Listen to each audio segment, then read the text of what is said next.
이렇게 안내되어 있을 건데요. 오늘은 내년 2020년도 우리 청년국을 향한 하나님의 이제 말씀을 확인하는 시간이기 때문에 창세기는 잠시 한 주 멈추고 신약성경 고린도후서 5장 11절로 21절 함께 보시겠습니다.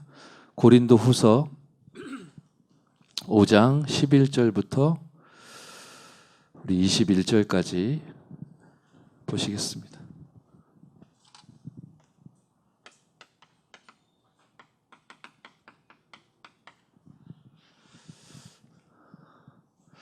고린도후서 5장 11절부터 21절까지 다 찾으셨는 줄 믿고 저와 여러분이 한 목소리로 읽도록 하겠습니다. 시작.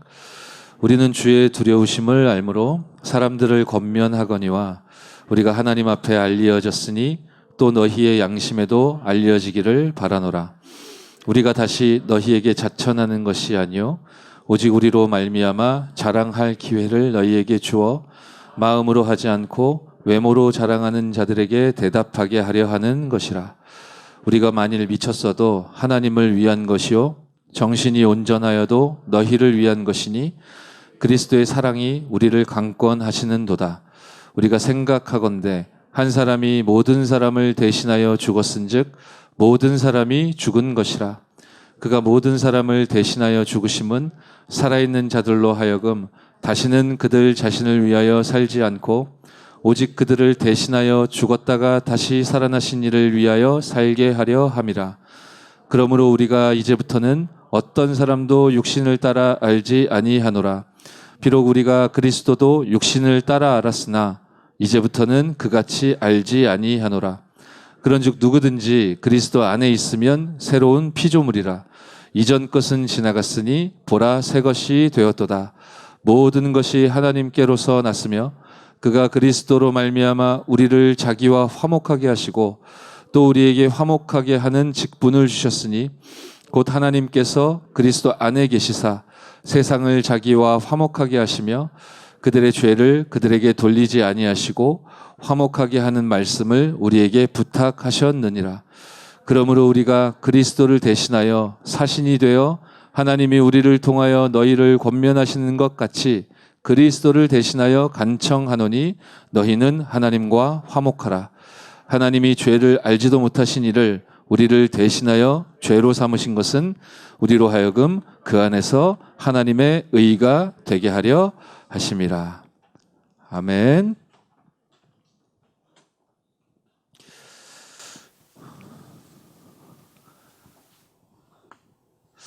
2020년도 하나님이 우리에게 주신 말씀을 통해 방향을 주셨죠. 제 1, 2, 3 RUTC 응답이다라고 하셨습니다. 제1 RUTC 잘 알고 계시듯이 모여서 하나님이 주시는 말씀을 통해 힘을 얻는 겁니다. 이 RUTC 뭡니까? 힘을 얻은 자들이 이제 현장을 실제로 살리는 역사가 응답으로 나타나는 겁니다.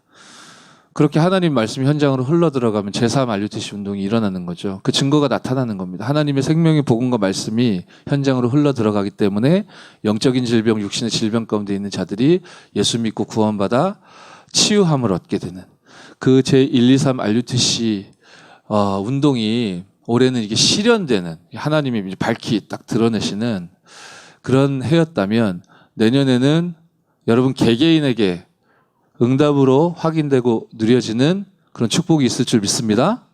이 축복을 이 응답으로 누릴 청년 제자들이기 때문에 오늘 2부에서도 우리에게 중요한 24 성전에 대한 말씀을 주셨지만요. 우리에게 주신 하나님의 말씀입니다. 24를 알고 이렇게 누리는 제자. 그리고 하나님께서 여러분 각자를 중요한 선교지에 세우셨는데요. 그 현장을 살릴 전문인 제자. 그리고 하나님이 행해 나아가시는 이 전도를 아는 증거할 수 있는 모델 제자. 제1, 2, 3 RUTC 응답을 누릴 24 제자, 전문인 제자, 모델 제자라는 제목을 하나님께서 주셨는데요. 이 언약이 하나님이 주신 말씀이 여러분 개개인의 삶에 날마다 누려지고 24로 확인되는 축복이 있을 줄 믿습니다. 돌아오는 2020년도 새해에는 원더키드는 아직 등장하지 않았지만 여러분의 삶에 제123 RUTC의 응답이 실현되어지는 은혜가 있을 줄 믿고 저도 함께 기도하며 여러분과 함께 24 하도록 하겠습니다. 그래서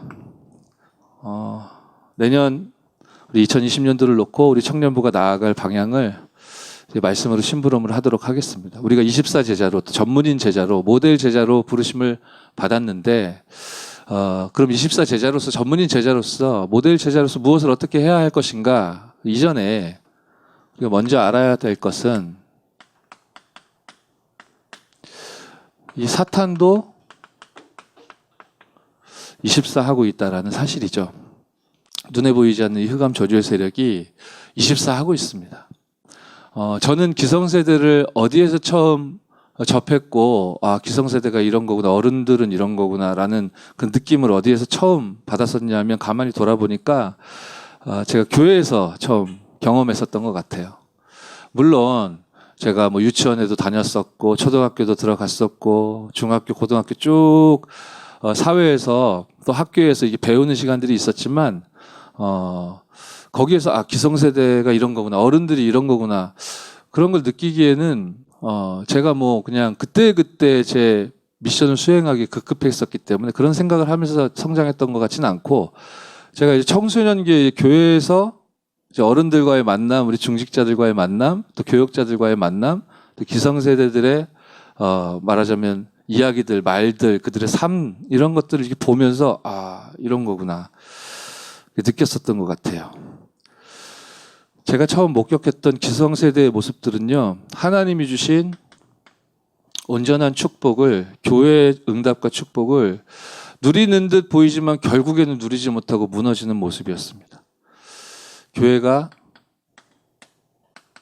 문을 닫는 그런 광경을 제가 봤거든요. 그 속에서 저도 굉장히 무기력했지만 어른들이 굉장히 시시하구나, 나이도 어린 주제에 저도 그런 생각을 했었던 것 같아요. 제가 지켜봤던 어른들의 모습은 이랬었습니다. 이제 구역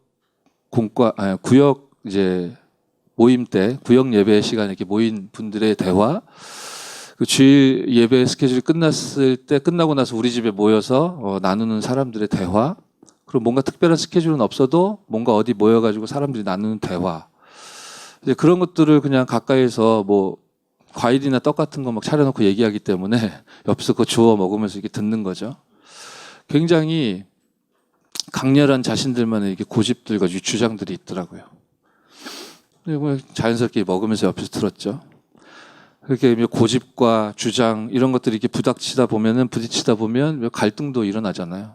같이 대화 나누는 사람들끼리는 갈등 없는 것 같은데 저 사람들이 문제다 이거죠. 그러면서 막 계속 갈등 얘기를 계속 하더라고요. 제가 근데 그 이야기를 전체적으로 무슨 이야기인지 이해는 못했었는데, 어렸으니까. 근데 그런 이야기를 이렇게 옆에서 듣는데 기분이 썩 좋지가 않더라고요. 근데 이제 끼리끼리 모여서 갈등하는 그런 모습들이 이제 구체적인 이제 실행으로 이렇게 옮겨지니까 이제 그때부터는 이제 일이 벌어지는 거예요. 그러니까 막 싸움이 일어나기도 하고. 그리고 착각이 들더라고요. 제가 어리둥절해지더라고요. 분명히 같은 편이었는데 같이 모여가지고 저 적군들을 향하여 막 이를 갈면서 갈등하고 막 흉보고 그랬던 사람들이 어느 날 보니까 또 둘이 돌아서 가지고요 막 싸우고 이런 모습 보니까 제가 막 혼란스럽더라니까요.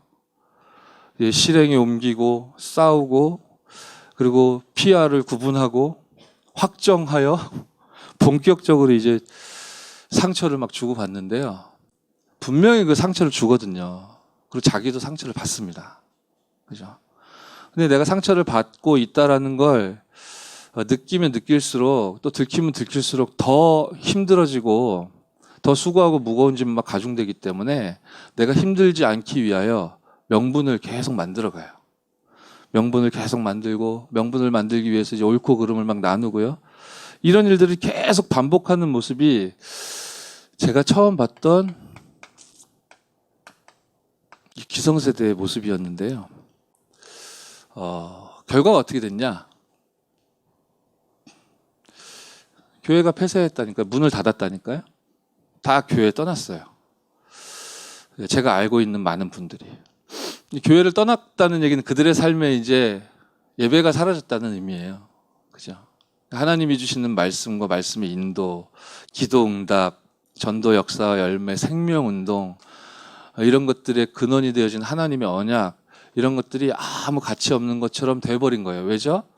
악한 놈들 때문에. 그런데 이런 것들을 보면서 제가 굉장히 많은 상처를 받았거든요.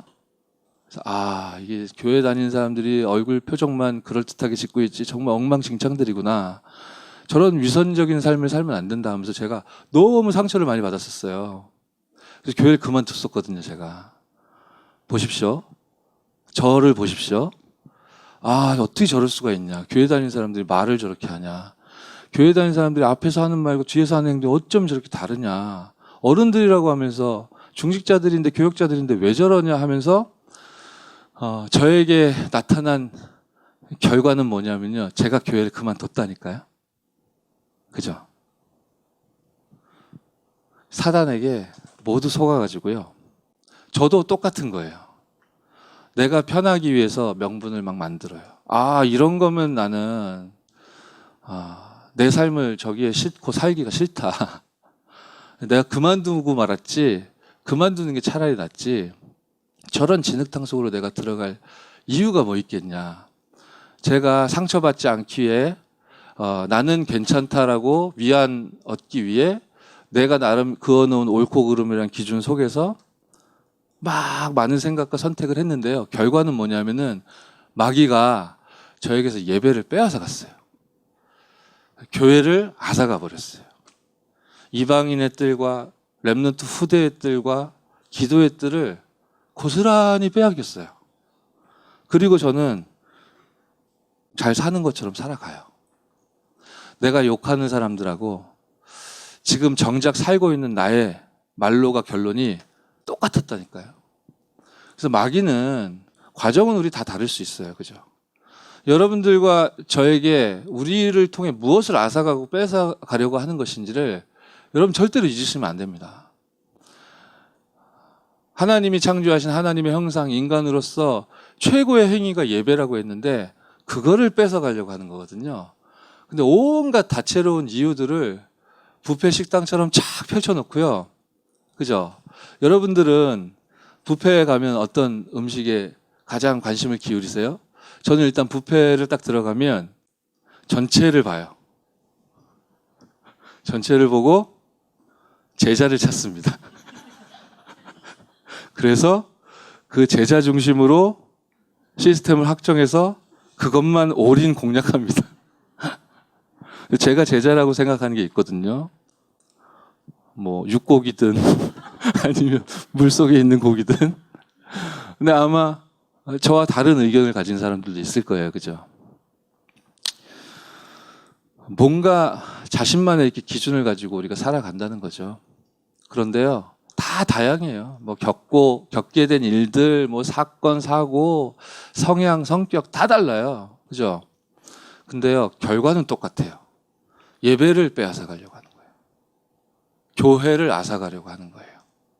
하나님의 소원은 24 성전운동, 교회운동인데 이거를 지금 뺏어가려고 하는 거거든요. 그 일에 사탄이 마귀가 24 하고 있다. 그 자체가 재앙입니다. 다른 것이 재앙이 아니라요. 이제 마귀에게 빼앗긴 것이 그 자체가 재앙이잖아요. 포인트는 하나님을 바라보는 예배요. 이 생명의 양식을 현장에 지속적으로 전달하고 또 나도 누리고 내가 살고 다른 사람 살릴 이 교회라는 응답과 축복을 사단은 빼앗아 가고 있고 여러분들을 통해서도 빼앗으려고 하고 늘 그러고 있죠. 이런 속에 제가 교회를 떠나가지고 세상으로 나갔다니까요. 그랬더니 세상의 문화는 24 하고 있는 이 사탄 마귀가 완전히 장악하고 있지 않습니까? 그래서 사탄이 만들어 놓은 그 경로를 따라 저는 제가 자유롭게 살아가는 것 같은데요. 그냥 그 경로를 따라 움직이는 거예요. 그 트랙에 그냥 맞춰가지고 그게 멸망의 길인지도 알지 못한 채 그렇게 걸어가죠. 이것이 여러분이 우리 24 청년 제자들이 잘 알고 있는 사단이 활용하는 이제 12가지 문제란 말이죠. 왜 우리는 모든 일, 모든 사건, 모든 사람을 기도로 연결시켜야 할까요? 여러분, 이 축복을 누리는 은혜 있길 바랍니다. 오늘 이 예배 시간에도 여러분이 기도할 수 있는 힘을 얻는 축복 확인하시기 바랍니다. 왜 우리는 모든 일과 모든 사람, 모든 사건을 기도로 연결해야 됩니까? 왜냐하면 기도란 예수 그리스도의 이름으로 우리가 하나님께 드리는 거잖아요. 예수 그리스도의 이름이 아니면 이 12가지 문제를 통해 세상을 장악하고 24 지금 우는 사자같이 두루 다니고 있는 사단을 막을 길이 없잖아요. 그죠? 그래서 예수 이름으로 저와 여러분들이 기도하지 않으면 그 모든 일, 모든 사건, 모든 사람이 사실 응답의 발판인데 저와 여러분들이 이 모든 것들을 기도로 연결시키지 않으면 이 모든 것들이 틈이 되어 오히려 사단에게 되치기를 당하게 되는 그런 도구가 되어버린단 말이죠. 그렇게 사단에게 되치기를 당하는 결말이 뭐냐면은 예배와 교회를 빼앗기는 거예요. 나는 옳고 저들은 그르다. 그런데 정작 나는 어떤 상황에 처해 있냐? 예배와 교회를 빼앗기는 상황에 처하게 된다니까요. 나는 옳은데 예배를 안 드려요. 못 드려요. 나는 옳은데 교회가 없어요. 그런 거예요. 그게 재앙이에요. 맞습니까? 그래서 우리가 먼저 기억해야 될 부분은 이 영적인 문제란 진짜 실제적인 문제고 마귀가 24하면서 여러분들을 공략하려고 드는 거예요. 네, 알기만 하면 된다. 아멘? 무수한 이유들을 우리가 얘기하면서 나누게 될 거예요. 결론은 뭐냐? 딱 복음 놓치게 하는 거예요. 예배 빼앗아 가는 겁니다. 너무 많이 알아서 예배를 실패합니다. 너무 몰라서 예배를 실패한다니까요. 그래서요, 그냥 복음이 아니라 우리 청년 제자들은 너무너무 실제적인 이 영적 문제를 치유받고 또 해결할 오직 복음의 증인으로 하나님께서 여러분들을 부르셨는 줄 믿습니다. 하나님이 이 24하고 있는 사탄의 이 괴계를 막아내기 위해, 재앙을 막기 위해 우리 청년 제자 여러분들을 불러 이 시대에 세워주셨는 줄 믿습니다. 아멘. 그래서 본격적으로 말씀을 확인해 보겠습니다. 24 제자다. 오늘 우리가 함께 고린도후서 5장 11절로 21절을 읽었죠. 잘못 읽으면 욕처럼 들릴 수도 있지만 13절에 보시면 우리가 만일 미쳤어도 하나님을 위한 것이요 라고 지금 바울이 기록하고 있어요.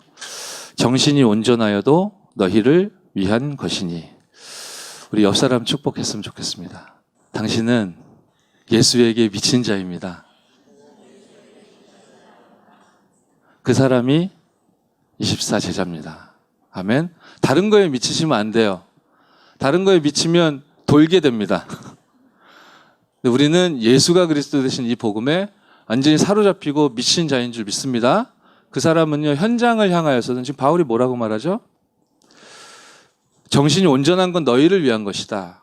그렇죠? 예수에 미친 사람이 현장에서, 세상에서 사람들이, 불신자들이 여러분을 볼 때 예수에 미친 사람은요, 가장 균형 있고 여유 있고 힘 있는 사람으로 불신자들이 봐도 보이게 되는 거예요. 아멘. 이 24 제자의 응답과 축복을 실제로 하나님이 주셨으므로 누리는 저와 여러분 되어져야 되겠습니다. 24 제자란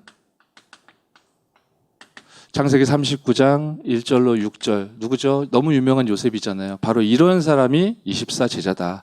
시간을 잘 지키고 철저하게 계산대로 움직이고, 그게 24 제자 아니고 어떤 상황이 와도 상관없는, 왜냐? 예수가 그리스도 되신 이 복음에 나는 완전히 사로잡혔고 예수에 완전히 미친 자기 때문에, 예수 안에 모든 생명과 능력이 들어가 있음을 진짜로 믿기 때문에, 야, 네가 이런 상황에 지금 예수 타령하게 됐어? 너 미친 거 아니야? 그런 말을 듣는 것을 찬사로 해석하는, 할렐루야. 예수 그리스도께 미친 그 사람이 가장 균형 있는 사람이라고 했어요. 왜냐? 영적인 세계, 성삼위 하나님께서 움직이시는 이 세계가 너무나 사실적이고 너무나 과학적이며, 사실은 이 사실적이고 과학적인 이 영적인 세계를 복음적으로 누리고 있는, 그죠? 어떤 상황 속에서 흔들리지 않은 요셉이 감옥소에 갔었습니다. 창세기 40장 1절로 23절에 그 감옥소에 하나님의 나라가 임했다고 했잖아요.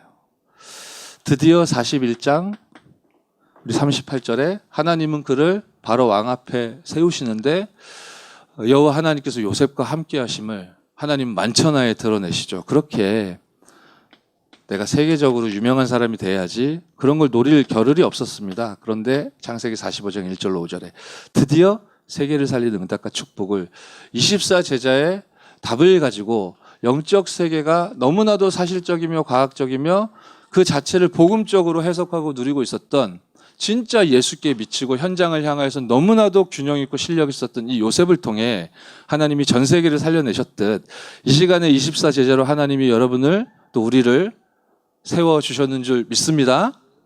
그런 여러분을 위해 하나님은 모세를 위해 출동시키셨던 출애굽기 14장 19절 하늘 군대를 주의 사자를 앞에서 또 뒤에서 하나님이 파송하심으로 저와 여러분들을 응원하시고 격려하시고 이끌어 주실 것이다.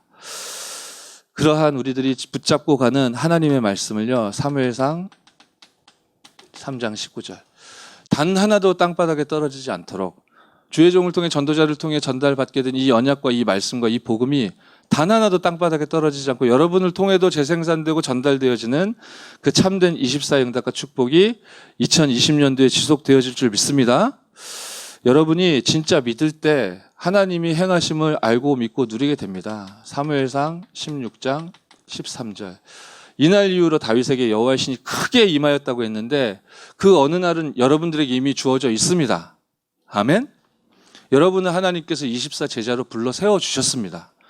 예수 그리스도 생명의 복음을 여러분들에게 알리셨고 여러분들 속에 성삼위 하나님은 능력으로 함께 하십니다.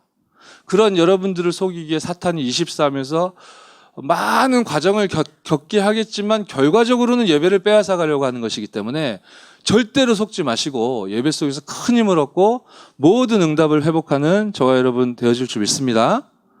그래서요, 여러분이 진짜 예수 이름으로 24 누리면 역사하는 모든 흑암 저주의 세력의 악신이 떠나가는 능력의 복음이 우리 속에 함께 하신단 말이죠.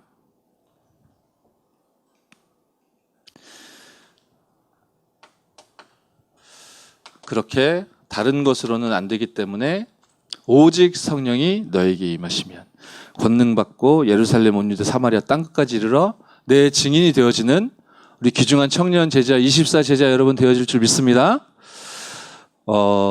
바나바라는 사람을 제가 말씀을 이렇게 묵상하다가 보니까 또 특히 24라는 부분 놓고 제가 계속 말씀을 따라가면서 지금 흐름 속에서 지금 묵상하고 있는데요. 그러다가 2020년도에 하나님 우리 청년들에게 성취하실 말씀과 방향이 무엇일까 계속 기도하고 질문하는 가운데 흐름 속에서 이건 북미주 집회 또 렘넌트 리더 수련의 메시지를 가만히 받다가 보니까요. 아, 이거다 싶어가지고 제 마음에 확신이 들어서 24제자, 또 전문인 제자, 그리고 모델 제자 요 방향을 말씀 안에서 이제 확정했습니다. 그러면서 저도 성경을 읽고 또 말씀의 흐름을 따라가고 전체 메시지 따라가고 하는 가운데 제 마음에 이렇게 떠오르는 인물 중에 하나가 많은 인물들이 떠오르지만 바나바 이 사람이 딱 떠오르는 거예요. 그래서 그제였나요? 어제 그제 우리 새로운 임원들 워크숍 있었는데 그때도 이제 메시지 좀 나눴었단 말이에요. 24제자란 이렇게 사실적이고 과학적이고 복음적으로 영적인 세계를 소유하고 있는 그것을 누리고 전하는 자인데 이건 여러분 다 아시잖아요. 실제적으로 구체적으로 내 삶에 이걸 어떻게 적용할 것인가 사실 그게 관건 아니겠습니까? 바나바라는 사람 가만히 보니까요. 제가 인상 깊게 봤던 장면은 사도행전 11장에 등장하는 바나바예요. 사도행전 11장에 안디옥 교회가 세워지잖아요. 이방 현장에 이방인들 주축으로 해서 교회가 세워진단 말이에요. 그 소식이 예루살렘 교회 본부 교회에 이렇게 전달이 되죠. 그러니까 예루살렘 교회에서 이방인들 중심으로 저 이방 지역에 교회가 세워졌다고 하는데 이거 좀 이상하게 되는 거 아니야? 이게 제대로 율법을 지킬까? 그죠? 이들이 토라를 알까? 쉐마를 알까? 뭐 탈무드를 알까? 그냥 내버려두면 안 되는 거 아니야? 감사한 마음이 들면서 더불어 약간 좀 뭐라 그럴까? 걱정도 스러웠겠죠. 그래가지고 바나바라 하는 중요한 제자를 안디옥 교회에 보내잖아요. 그래서 가서 보고 오라고. 말하자면 본부에서 사역자를 파송한 거예요. 해외 현장으로. 가서 보라고. 바나바가 그 안디옥 교회에 딱 도착해서 보니까요. 너무너무 성령의 역사와 사도행전 2장의 그 마가다락방에 임했던 그 성령의 역사가 고스란히 재현되고 있을 뿐만 아니라 너무너무 귀중한 현장임이 부인할 수가 없는, 너무너무 하나님의 역사가 살아있는, 그래서 이 은혜 가운데 너희가 계속 지속해라고 힘주고 너무너무 감격스러워하고 기뻐하잖아요. 그런 속에서 성경은 바나바를 이렇게 묘사하죠. 바나바는 착한 사람이고 또 성령이 충만한 일꾼이다. 이렇게 묘사해요. 뭐 착했나 보다. 저는 옛날에 그냥 그러고 넘어갔었는데 그 다음에 바나바의 행동을 보시면 바나바가 바로 다소로 달려갑니다.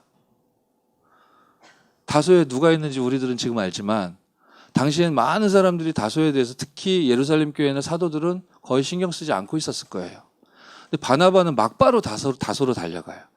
이방인이 주역이 된, 다민족이 주역이 된 교회가 세계 선교의 문이 열려질 중요한 교회가 세워진 그 시점에 그 교회를 목격한 바나바가 제일 처음 취한 행동은요, 다소로 달려가서 말하자면 그 다소에서 혼자 외롭게 혼자만의 시간을 보내고 있는 바울을 만나죠. 그래서 바울을 그 즉시 데리고 그 안디옥 교회로 데리고 온다니까요. 그래가지고 거기서 2년을 집중해요. 그러고 나니까 비로소 그리스도인으로 칭함을 받는 그런 역사가 일어나게 되고 안디옥 교회에서 이후에 이제 세계복음화의 문이 열리잖아요. 가만히 생각해 보세요. 이게 뭐 돌발적인 행동이었을까? 감정적인, 뭐 충동적인 움직임이었을까? 저는 그런 생각이 들지 않아요. 왜냐하면 성경을 보시면 사도행전 9장에 바울이 빛으로 임하신 그리스도를 만나죠. 다메섹으로 가서 제자들 잡으려고 예수님이 잔당들을 다 제거하려고 가다가 예수님 만나고 이제 인생이 뒤집어지고, 그래서 예수님 말씀 따라 그 다메섹으로 들어가서 아나니아 만나서 이제 말씀 받게 되고 팀사역 당하게 되고, 그 다메섹 지역에 있는 제자들과 여러 날을 보내면서 이 사람이 예수가 그리스도 되시고 예수 믿지 않으면 안 되는 이유, 내가 너무나 많은 실력과 학식과 경력을 가지고 있지만 이걸로 해결할 수 없었던 24하고 있는 사단에게 완전히 사로잡혀 있었던 영적인 문제, 이 근본 문제에 대한 해답 되시는 그리스도, 그리고 내가 어디를 향해서 살아가야 될지 근본 방향까지도 완전히 그 짧은 시간 동안 다메섹이라는 지역에 세워져 있는 전도만 하는 지교회의 요원들을 통해 바울이 완전히 뒤집어지죠. 그러고 나서 막 뛰쳐나가가지고 자기 체질대로 열심히 특심인 사람이라서 뛰쳐나가서 막 전도한다니까요. 근데 그게 오히려 뭐예요? 이렇게 소요를 일으키고 더 무리를 현장에 주죠. 그러니까 하나님이 그걸 막으신단 말이에요. 성경이 자세히 밝히고 있지는 않지만 그 이후에 바울이 아라비아 사막으로 홀로 가게 되고, 아마 그 짧은 시간에 이제 죽이러 가다가 예수님 만나고 팀사역 당해서 세계복음화 이렇게 됐어요. 지금 바울이. 그러니까 얼마나 혼란스럽겠어요. 그 2년 동안 사막에 가가지고 뭐 했는지 우리가 자세히 알 수는 없죠. 한마디로 말하면 집중의 시간을 보냈겠죠. 이게 뭐냐 지금 나에게 발생한 이 상황이 뭐냐, 예수님 당신은 누구십니까? 나는 누구입니까? 그죠? 그럼 내가 지금까지 살아왔던 삶은 뭡니까? 내가 진짜 어떻게 이방인을 위해 내가 뭘 해야 된단 말입니까? 그건 율법이 금하고 있는 건데요. 온갖 질문을 했겠죠. 2년이나 세월이 흘렀어요. 짧다면 짧지만 긴 시간 아닙니까? 뭐 먹고 살았을까? 베어 그릴스인가? 아마 이 사람이 이쯤은 됐다 싶었을 거예요. 그래서 하나님은 분명히 바울을 이방인을 위해 택한 나의 그릇이라고 했고 왕들 앞에 세울 것이라고 했어요. 근데 이 정도면 됐다라고 그 개인이 들었을 그 무렵에 바울이 취한 행동은 예루살렘 교회로 가요. 그래서 뭐 하냐면 나 받아주시오 이래요. 하나님은 그를 이방인을 위해서 택하셨는데, 하나님은 그를 왕들 앞에 증인으로 세우시려고 준비를 다 해놓고 계신데, 이 사람은 예루살렘 교회에 가서 나 받아주시오, 여기에서 같이 합시다, 그러고 간 거예요. 근데 예루살렘 교회 입장에서는 우리를 죽이던 사람이에요. 근데 어느 날 예수님을 만났대요. 그런 소문이 들렸을 거 아니에요. 그랬는데 사라졌어요. 2년 동안 뭐 어디 갔는지 소식도 모르다가 갑자기 나타나가지고 내가 예수님을 만났고 여러분들처럼 나도 사도고 막 이러면 여러분이라면 어떻게 하겠어요? 안 받아주죠. 그죠? 이해가 안 되는 상황이니까요. 근데 그때 등장했던 인물이 바나바예요. 그때 바나바가 바울을 변론해줘요. 예루살렘 교회 사도들에게. 이 사람 다메섹 가는 길에 어떻게 예수님 만났고 아나니아와 제자들을 통해 어떻게 팀 사역을 받았고 이 사람을 통해 예수님이 주셨던 말씀이 메시지가 뭐였는지 그 부분을 변론한 거예요. 그런데도 시간표가 아니었기 때문에, 그리고 바울을 향해 하나님 준비하신 것은 그것이 아니었기 때문에 예루살렘 교회는 받지 않죠. 무슨 얘기를 제가 드리려고 하는 거냐면 바나바가 바울이 누군지를 알아요. 바울을 부르신 하나님의 뜻과 계획과 언약과 말씀을 이 사람이 자기 얘기는 아닌데 알고 있어요. 그죠? 근데 그냥 대충 알고 그 사람 그랬대? 오케이 감사하네 이러고 넘어가는 거는 1, 2년 지나면 그냥 없던 이야기처럼 까맣게 잊게 되잖아요. 근데 제가 봤을 때 이 바나바는, 이 시간표의 바나바는 24 제자였던 것 같아요. 이 사람이 예수님의 말씀을 마음에 담고 있는 거예요. 오직 성령이 너에게 임하시면 권능을 받고 예루살렘 온 유대 사마리아 땅끝까지 이르러 내 증인이 되리라. 예루살렘 복음화 됐고 사마리아 문이 열렸고 온 유대로 스데반의 환란이 흩어졌고 땅끝을 가야 되는데, 그러고 있는데 바울 케이스를 들은 거예요. 유대인들에게 이방인을 향해 나아간다는 것은 굉장히 우리들이 생각하는 것 이상으로 그들에게는 말도 안 되는 거예요. 나중에 바울이 복음 전하다가 총독에게 붙들리고 막 상고하면서 나는 로마로 나아가겠다 해가지고 총독에게 붙들려서 재판받고 이런 장면 나오죠. 그래가지고 내가 이 유대인들 회중 앞에 이렇게 발언할 수 있도록 나에게 시간을 달라. 바울이 그러니까 베스도 총독입니까? 이게 얘기해봐 그러잖아요. 거기서 바울이 구약에서부터 있었던 얘기를 쫙 설명을 할 때 성경 가만히 보시면 유대인들이 숨을 죽이고 들어요. 왜냐하면 자기들의 역사 이야기고 자기들이 아는 토라에 나오는 이야기를 쭉 풀어서 이제 예수가 그리스도이심을 이렇게 밝히는데요. 그때까지는 쥐죽은 듯이 가만히 이렇게 듣는다니까요. 우리가 혹시 진짜 메시아를 그리스도를 죽였나 뭐 이런 느낌을 받는 사람들 많이 있었을 거예요. 근데 그 사람들이 어디서 견디지 못하고 버티지 못하고 막 미친 사람들처럼 들고 일어나가지고 바울 달려들어가지고 옷 다 찢고 막 그랬는지 아세요? 바울이 메시지 딱 전에 조용하던 그들이 클라이막스에 바울이 그래서 예수님이 나를 이방인들을 위한 사도로 택하셨다 이 말하니까요. 갑자기 정신 돈 사람들처럼 저 미친놈 하면서 막 달라들고 막 그런다니까요. 이방인을 향한다는 건 이 사람들의 이성으로는 도저히 이게 납득이 안 되는 얘기거든요. 독특하고 특이한 유대인들만 그런 게 아니라 다 그런 거예요, 일반이. 근데 이제 바나바가 땅끝까지 예수님이 증인이 되리라고 하셨는데 이게 어떻게 가능한가? 그러고 있다가 바울 케이스를 접한 거 아닙니까? 마음에 담은 거죠. 저 사람을 이방인을 위해 택한 그릇으로 전도자로 선교사로 하나님 부르셨구나. 뭐 어떻게 하나님이 하실지 모르겠죠. 근데 왕들 앞에 세우고 그렇게 하시려고 하는 거구나. 이 사람이 진심으로 안타까우니까 이 사람 진짜로 하나님이 택한 그릇이다. 이 부분을 막 변론을 해줬던 거예요. 그러다 보면 더 그 정보에 대해 더 자기에게 더 정리도 되겠죠. 그러면서 이 사람 기도 속에 아마 들어가 있었던 모양이에요. 시간이 흘렀어요. 안디옥에 갔어요. 그 이방인들이 막 예수를 그리스도라고 외치고 막 예배하는 일들이 벌어지는데 보자마자 이 바나바가요 다소로 달려간다니까요. 이게 감정적인 겁니까? 충동적인 겁니까? 늘 기억하고 있는 거예요. 기도하고 있는 거예요. 잊지 않는 거예요. 이게 24 기도예요. 이해됩니까? 저는 주의 일을 위하여 전도 운동을 위하여 뭔가 음악을 만들거나 레코딩을 해야 할 때 기타가 필요하다. 저는 망설임이 없이 0.1초도 망설임이 없이 김태범 청년을 제가 콜합니다. 왠지 아세요? 2008년도에 같이 랩넌트를 잠깐 섬길 기회가 있었는데 그때 이제 프로필을 이렇게 화면에 쌓아야 돼요. 그래가지고 뭐 지금까지 뭐 했고 뭐 이런 거 이렇게 기록해서 받아가지고 그걸 이제 공연팀에 넘겨가지고 화면에 그런 걸 띄웠었단 말이야. 근데 제가 그때 김태범 청년의 그 신앙 고백이 내 마음에 두었더라 그렇게 돼버렸어. 한 줄 뭐라고 돼 있었냐면은 여호와의 신에 충만한 기타리스트. 2008년도에 그 한 줄 그 자기 고백, 신앙 고백을 적어놓은 걸 제가 봤는데 그게 제 마음에 딱 담겼다니까요. 편애한다는 얘기가 아니에요. 기타도 제일 잘 쳐요.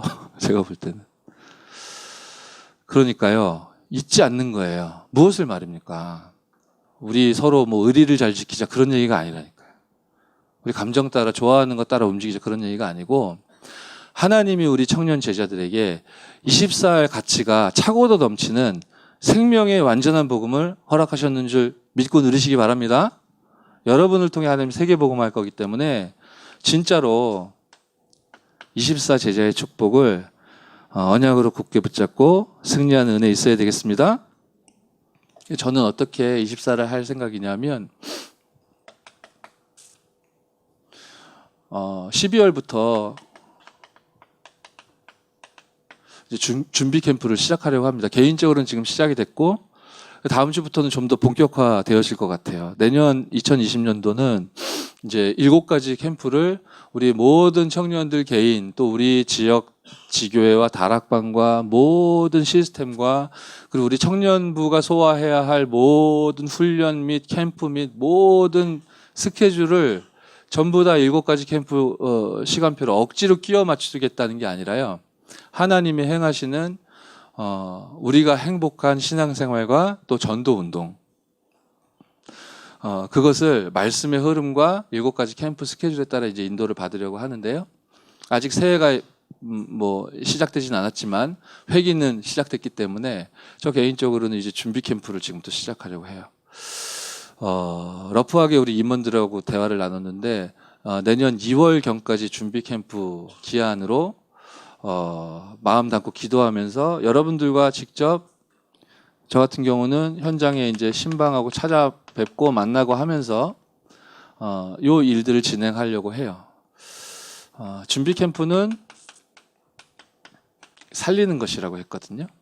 그래서 저도 저에게 하나님께서 허락하신 미션을 이렇게 수행하겠지만 제가 여러분들에게 여러분들의 현장과 여러분들의 삶을 통해 이 12월, 1월, 2월 어떻게 살리는 나를 살리고 내 주변에 맡겨주신 이 현장과 생명들을 어떻게 살피고 살려낼지에 대해서 막연하고 모호하지 않게 기도 제목과 현장에서의 미션들을 이렇게 소통하는 그런 스케줄을 지금 시작했고 이제 진행을 계속 해 나가려고 해요.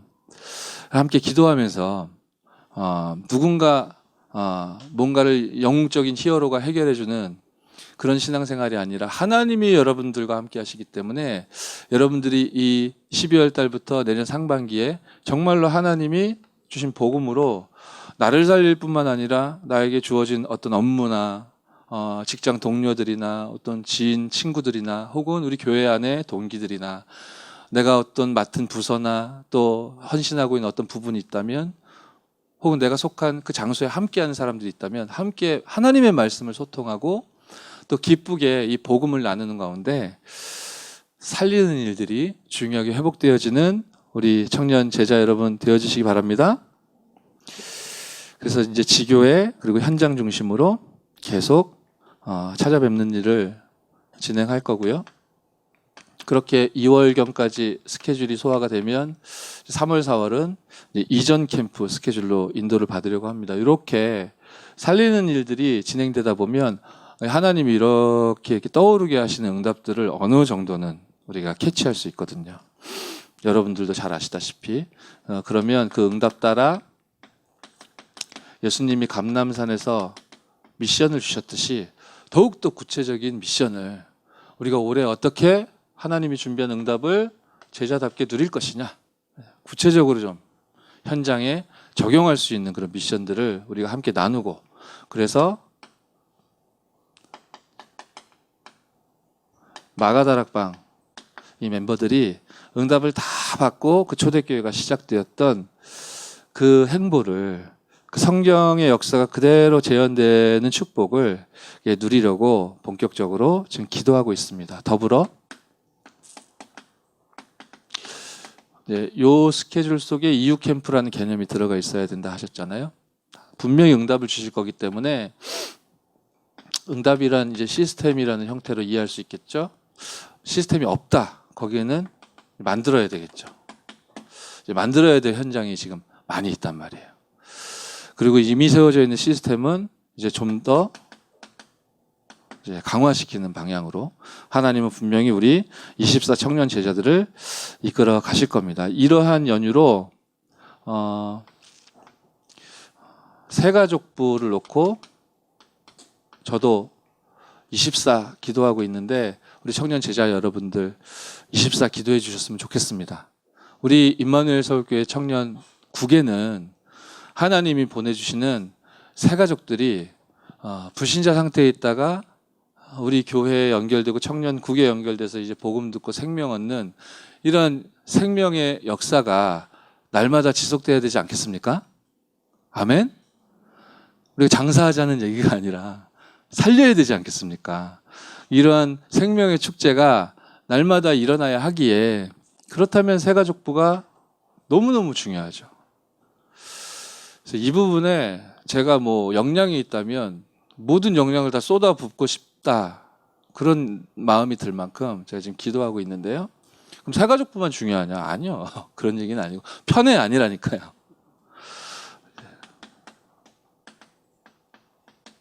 예, 지역 현장부도 새가족부와 연결될 수밖에 없는 지금 상황이고, 이 부분이 더욱더 이제 강화되어 나아갈 것이다. 우리가 함께 더불어 기도해야 되겠습니다. 그리고 무엇보다도 새로 우리 조직된 부서가 있거든요. 문화전도부라고 있어요. 하나님이 우리와 함께 하시는 위드 임마누엘 원네스의 축복을 함께 누릴 요 일을 귀하게 심부름해 줄 부서예요. 모든 청년들이 함께 이 복음의 은혜와 응답과 감격을, 또 교회의 축복을 이렇게 누릴 수 있도록 여기에 헌신하고 심부름하는 부서가 새로 만들어졌는데, 매달 우리 청년들이 함께 원네스 되어지는 그 축제의 날을 기획하고 있고 이제 실행하려고 합니다. 모든 이전의 선입견과 고정관념과 예틀은 다 깨트리시고 우리 함께 복음을 행복하게 누리고 나누고 또 서로를 이해하고 또 원네스의 축복을 누리는 우리 청년 제자 여러분들 되어지시기 바랍니다. 12월에 본격적으로 처음으로 가동되기 시작하거든요. 아마 공지가 되고 또 광고가 되어질 텐데, 함께 모여서 또 이 24 청년 제자들의 간증과 또 포럼과 또 우리들만의 문화를 함께 공유하고 나누는 축복을 누려야 되겠습니다.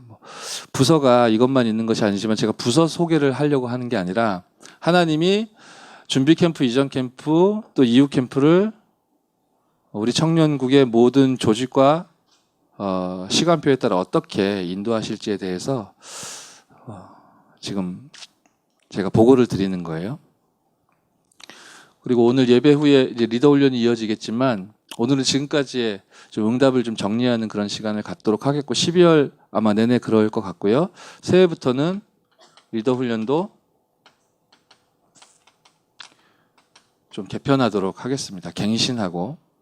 그래서 예를 들면 우리 다민족 우리 제자 여러분들도 함께 할 수 있는, 일방적으로 메시지를 주고받는다기보다는 함께 좀 포럼하고, 예를 들면 다민족 제자, 저분이 어떻게 그리스도를 만났고 지금 어떻게 언약의 여정을 가고 있는지 우리 함께 예배 드리고는 있지만 우리가 서로 사실 잘 모르거든요. 그런데 모르긴 몰라도 아마 저분들 어떻게 그리스도를 만났고 지금 어떻게 언약의 여정을 걷고 계신지 이거 쭉 간증 포럼 들어보면 여러분 진짜 뭐 눈물 날 겁니다. 저분들 위해서 기도해야 되겠다. 뭐 그런 마음 절로 들 거라니까요. 이제 실제적인 좀 시스템을 강화하는 그런 인도를 받아야 되겠다 싶습니다. 뭐 많은 보고드릴 내용들이 있지만 시간 관계상 다 이야기할 수는 없을 것 같고요. 차근차근 하나님이 우리를 인도에 나아가실 거기 때문에 말씀을 굳게 붙잡고 승리하는 걸음을 걷게 되어질 줄 믿습니다. 우리 청년들은 하나님이 현장에 선교사로 세우셨어요. 전문인 선교사로.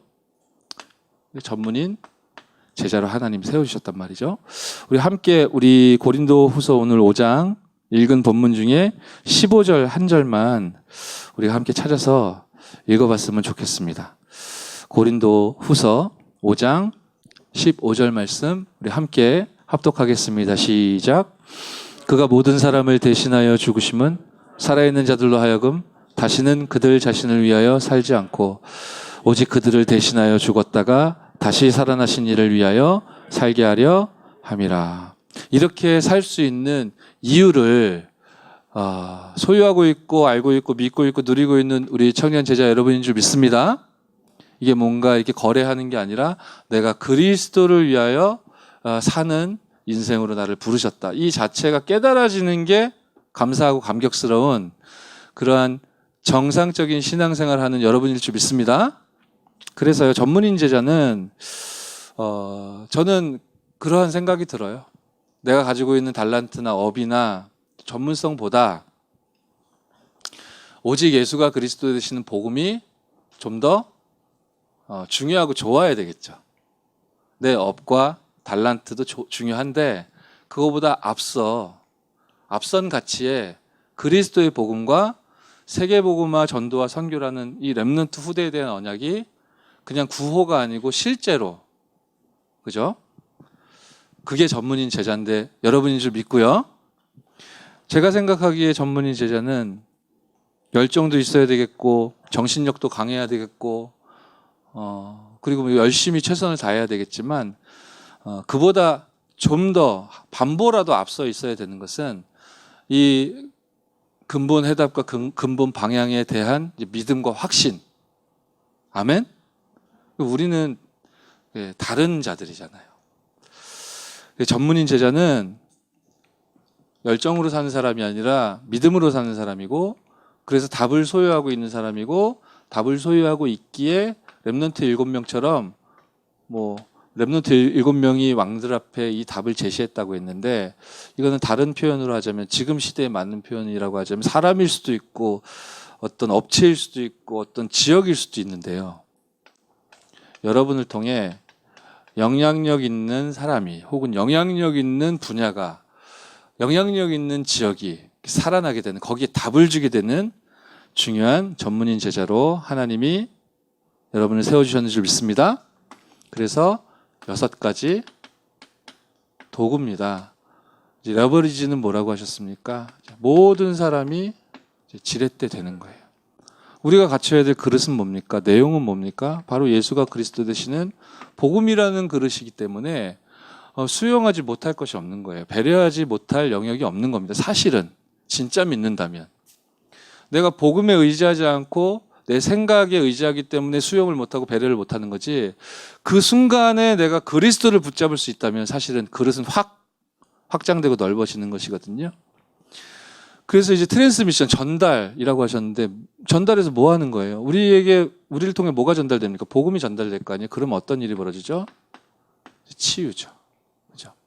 이런 일들을 하나님께서 여러분들을 통해 현장에서 해 나갈 것이다. 아무도 못 봐요. 놀라운 사실은 여기를 아무도 갈 수도 없고 갈 수 있다 해도 가지지가 않아요. 여기를 여러분이 향할 수 있는 전문인 제자란 말이죠. 그냥 돈 벌려고 가는데 여러분은 그걸 넘어서는 가치가 있는 거예요. 내가 뭔가 이루기 위해서 가는 건데 혹은 살아남기 위해서 그냥 억지로 버티는 건데 여러분은 그걸 넘어서는 가치를 소유한 자들이라니까요. 맞습니까? 진짜 믿는 은혜 있으시기 바랍니다. 그래서 여러분을 통해 여러분들이 의도하고 노리지 않아도 하나님이 행하십니다. 사람들이 모으는 플랫폼이죠.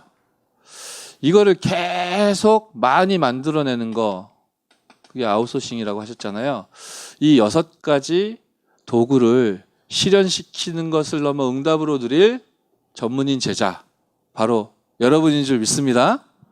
그래서 이 일을 놓고 우리가 한 해 동안 7가지 캠프 스케줄을 따라갈 거라고 했기 때문에 하나님은 교회 살리는 준비 캠프, 이전 캠프, 이후 캠프를 펼치시는 가운데 실제 캠프를 계속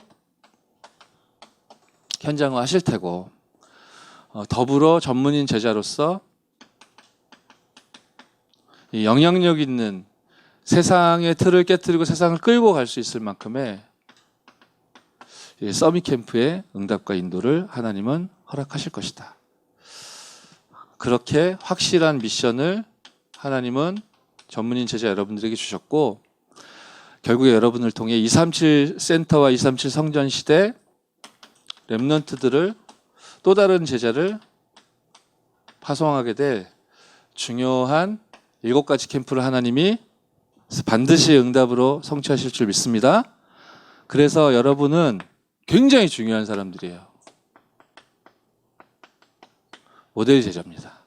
현장이 이렇게 어려움을 겪고 있기 때문에 하나님은 여러분을 모델로 부르셨습니다.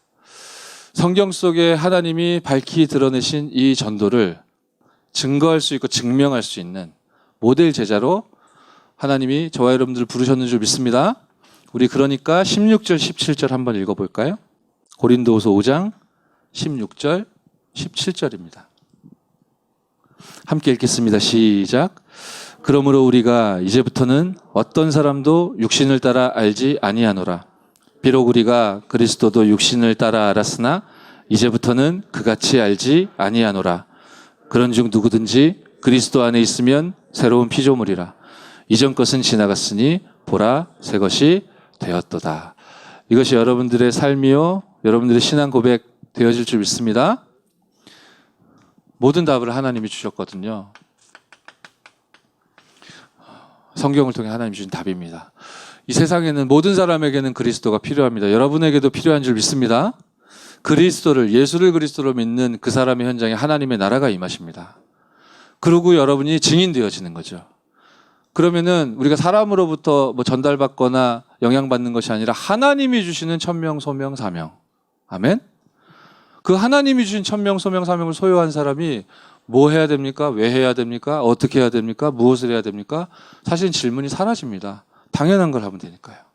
당연, 필연, 절대. 그 언약의 여정을 여러분 걷고 있기 때문에 반드시 방법 필요 없어요. 일심, 전심, 지속. 아멘? 당연히 성경 속에 약속된 응답이 오게 돼 있죠. 오직 유일성 재창조. 그러면 하나님이 여러분들이 그토록 어렵다고 오해했던 기도가 누려지는 축복을 확인시켜 주실 거예요. 24. 거기까지가 우리의 영역입니다. 어렵지 않죠? 그럼 하나님이 출동하십니다. 25. 영원. 이걸로 각인, 뿌리, 체질되어졌다. 여러분이 이 축복 안에 이미 머물고 있는 24제자, 전문인 제자, 모델 제자인 줄 믿습니다. 어렵지 않아요. 예수 이름으로 기도하면 돼요. 감사함으로. 그게 5가지 기도잖아요. 세상이 말하는 내가 아니라 하나님이 만드신 나의 것, 나의 현장. 그게 성경 속에 있는 7가지 달란트입니다. 내 인격으로는 도저히 품어줄 수 없는 상황과 사람인데 이게 가능해져요. 왜 그렇죠? 이 9가지 포인트와 흐름. 드디어 여러분의 업이 20가지 전도가 된다. 이미 그 축복이 임하여 있는 줄 믿으시기 바랍니다. 외울 필요도 없습니다. 와 있는 응답입니다. 이 62가지 삶을 통해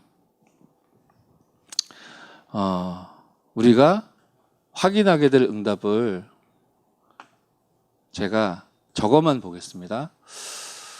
이 메시지를 제가 딱 잡고 기도하면서 준비했는데 오늘 2부 메시지에도 하나님이 그래 그것이 나의 계획이다 라는 증거로 말씀을 주셨어요. 그죠? 여러분을 통해 하나님은 렘넌트를 살리실 겁니다. 아멘? 여러분은 이 교회 운동의 주역이란 말이에요. 이 일은 하나님의 언약이기 때문에 여러분을 통해 하나님께서 성취하실 줄 믿습니다. 그리고 이 전도운동과 전도자를 위한 바울을 도왔듯이 그 시대에 그런 로마서 16장 인물들이 있었듯이 무슨 비밀을 공유하고 비밀 단디 지키자, 뭐 사생활 보호하자 그런 게 아니에요. 하나님이 주신 이 세계복음화의 언약을 비밀로 딱 간직한 진짜로 잊지 않는 사람이에요. 그렇게 사는 사람이에요. 내 이익과 유익보다 하나님의 언약을 중히 여기는 사람이에요. 기도를 해서 복을 받기 원하는 사람이 아니라 기도가 되어지는 사람이에요. 당연하게 그 축복을 누리는 겁니다. 아멘? 그 사람이 내가 주장하는 내 사고, 체계, 철학 이거보다 복음이 앞설 수 있어요. 그래야만 살아요. 여러분의 훌륭함을 가지고 사단이 결박되지는 않습니다. 진짜로 교회를 살리고 현장을 살리고 무엇보다도 여러분 자신이 살아나는 축복 누리시기 바랍니다. 우리 12월에 첫 번째 위호 할 건데 다 모일 거죠? 할렐루야. 주 예수의 이름으로 제가 기도할 겁니다. 저는 강요는 싫어하지만.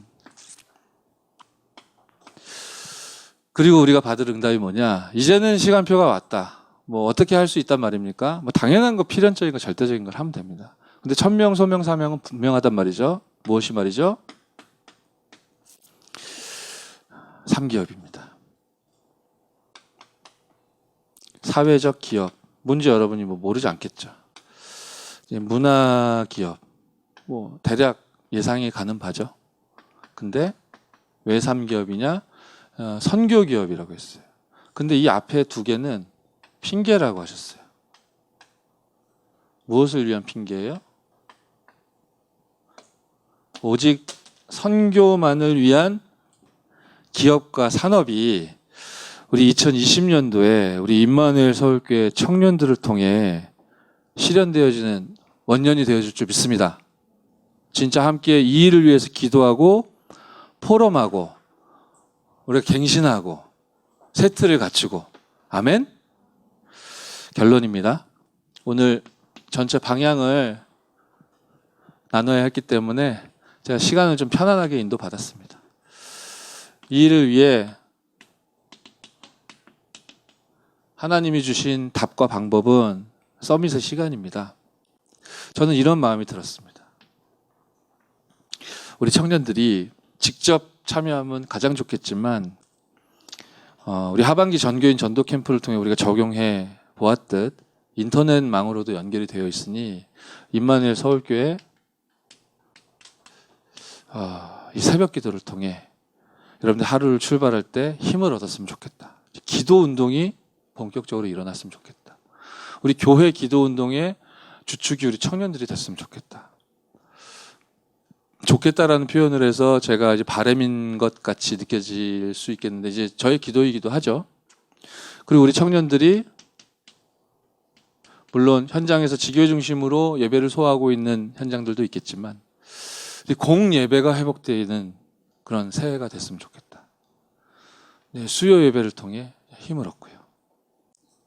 그래서 이렇게 힘을 얻은 여러분들이 금요 기도회에 특히 우리 찬양팀이 우리 청년부 자체 예배 때도 우리 예배부가 강화되고 또 찬양팀도 힘을 얻고 그러니까 얼마나 은혜가 되고 좋은지 몰라요. 오늘 보니까 너무 저도 힘이 나더라고요. 더욱더 이 찬양팀과 이 예배부가 더욱더 모델적인 응답과 축복을 누리게 될 줄 믿습니다. 우리 우리 청년국의 심장이 저는 찬양팀이라고 생각하거든요. 개인적으로는. 새로운 이 영적인 힘이 회복되어지는 예배에 우리 헌신해 주시는 찬양팀 참 감사드리고요.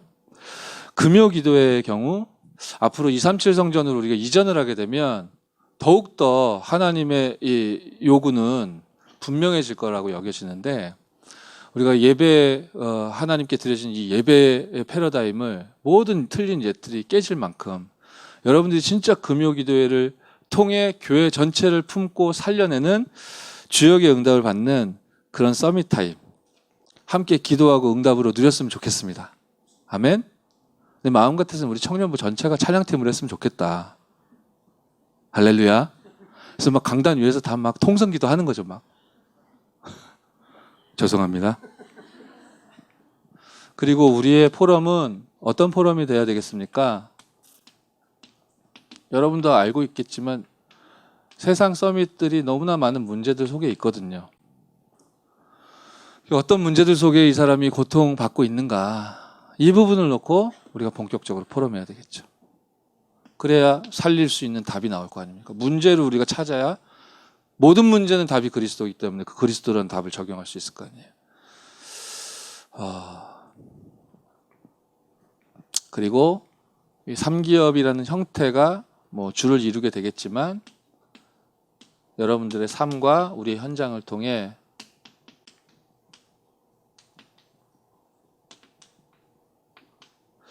하나님이 서밋 작품을 반드시 실현시키실 것이다. 아멘.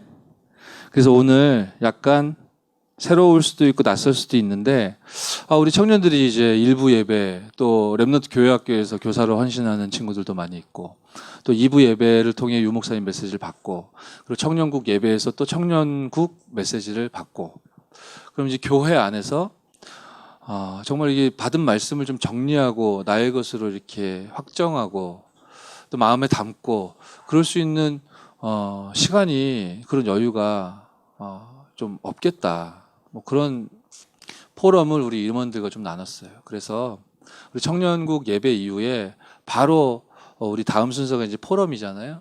바로 그 포럼이 진행되어지는 것보다는 한 5분 정도 저희가 묵상하고 마음을 좀 정리할 수 있는 조용한 찬양을 좀 틀어드릴 테니까 여러분들 오늘 하나님이 주신 말씀들을 가만히 좀 정리하는 시간을 5분 정도 가지시고, 이제 그렇게 딱 정리하고 있는데 갑자기 빰빰빰빰빰빰빰 이러면 이제 우두두두두두 빰 이러면 일어나시면 됩니다.